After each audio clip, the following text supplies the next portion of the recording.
विनंती करतो. मी म्हणतोय की बहिणी एकत्र झाल्या पाहिजे, पण साहेब लोकांनी बी थोडा टाइम दिला पाहिजे त्यांना, आणि अशी मी त्यांनाही विनंती करतो. आणि आज बसचं उद्घाटन झालेलं आहे. ह्याच पद्धतीने मी आशा व्यक्त करतो की प्रत्येक तालुक्यामध्ये आपल्या थोड्या दिवसामध्ये तालुक्यावाईज आपण QRTची बस केल्याशिवाय राहणार नाही.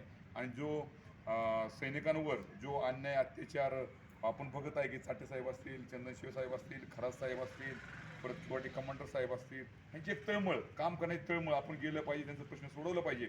ह्याच पद्धतीने आपल्याला सर्व सैनिकांचं सैनिकांना आशा लागलेली आहे की त्रिदल माझ्या काही ना काही अडचणी सोडवतील.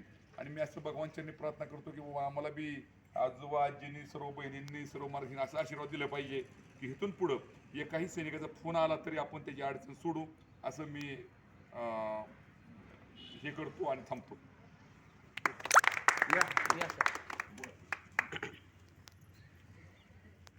काळीच त्रिदल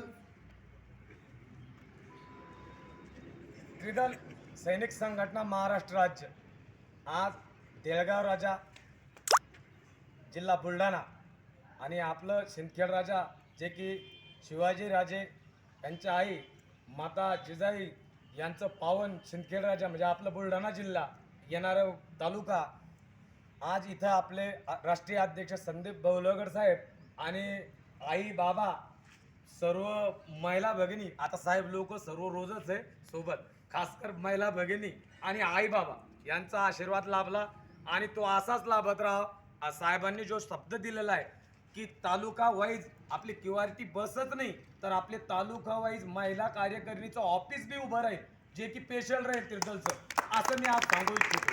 कारण जी आपली महिला आघाडी बी काम करू लागली आणि खरोखर आनंद वाटू लागला. मी बघतोय जालना, बुलढाणाच नाही, परभणी आणि सर्वच आपला नगरमधील सर्व तालुक्यामधले तर खूप डेव्हलप झालेलं आहे. त्याच प्रकारे आपल्याला इथं करायचं आहे. आणि तुम्ही जसा पाठीवर हात ठेवून म्हणजे चांगल्या प्रकार कंद्याला कंदा लावून तुम्ही काम करताय तसंच काम करा, असं मी तुम्हाला विनंती बी करतो आणि सांगतो पण. थँक्यू. जय हिंद.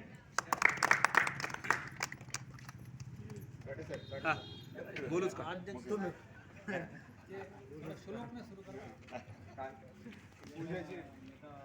नाही आज दुसरं आहे सर, ते म्हणा. यत्र नार्यस्तु पूज्यन्ते रमन्ते तत्र देवताः. यथार्थ जेथे स्त्री जातीचा मान सन्मान होतो तेथे देवता निवास करतात. खरं पाहता सैनिकाला कोणी मुलगी द्यायला तयार होत नाही, पण ती जी मुलगी लग्न करून येते ती जम्मूपासून ते कन्याकुमारीपर्यंत जो काय चढ उताराचा संघर्ष मोठा त्याच्या आयुष्यामध्ये घडणारा असतो त्याच्यासाठी तयार होऊन त्याच्या पाठीमागे आलेली असते. आणि ह्या आपल्या समोर ज्या महिला भगिनी दिसतात ही एक आमची ताकद आहे. मराठवाडा QRT प्रमुख आपले जहीर पठाण सरांनी आवाज दिला की सर्व QRT महिला उभ्या राहणार. साहेबांचा एक फोन आला की यांचा प्रॉब्लेम सॉल्व्ह करण्यासाठी जायचं आहे तर सैनिक आपल्या दारी हे अभियान फक्त साहेबांच्या आदेशावर आम्ही चालत राहणार. महिला भगिनी याच्यासाठी आहे की जे पुनर्नियुक्त माजी सैनिक आहेत त्याच्यावर सरकारी कामात अडथळा आणून बाहेरच्या खोट्या नाट्या बाया आणून त्यांच्यासाठी म्हणजे आरोप आणतात. त्याच्यासाठी आमची महिला टीम जागेवर जाऊन दूध का दूध पाणी का पाणी अशा प्रकारचं कर्तव्य करण. आणि मी या नारी शक्तीला सलाम करतो आणि थांबतो. जय हिंद. तुम्हाला बोलायचं का QRT कमांडर कुठे गेले?